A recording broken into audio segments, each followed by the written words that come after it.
Good morning friends. ఈరోజు నేను salvage value అంటే ఏంటిది, స్క్రాప్ వాల్యూ అంటే ఏంటి, బుక్ వాల్యూ అంటే ఏంటి ఎక్స్ప్లెయిన్ చేస్తాను.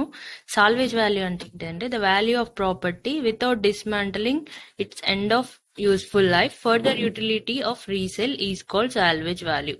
అంటే ఏంటి అంటే, ఇప్పుడు ఏదైనా ఒక ప్రాపర్టీ, ఒక బిల్డింగ్ ఉంది, దానికి 100 years అయిపోయిన తర్వాత కూడా దాన్ని కూలగొట్టకుండా ఆ ఇల్లుతో సహా దాన్ని ఎవరికన్నా అమ్ముతే దాన్ని మనం సాల్వేజ్ వాల్యూ అంటాం. Next scrap value. Scrap value అంటే ఏంటి, the value obtain after dismantling of material is called scrap value.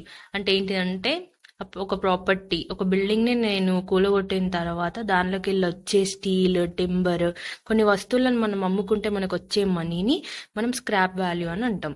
Book value అంటే ఏంటి, the value of property shown in account book particular year the original cost less than total depreciation till the year.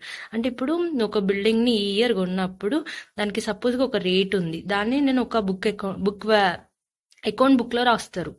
తర్వాత year కి ఆ rate పెరిగిందా లేకపోతే తగ్గిందా value of property అనేదే దాన్నే మనం బుక్ వాల్యూ అని అంటాం. Thank you for watching.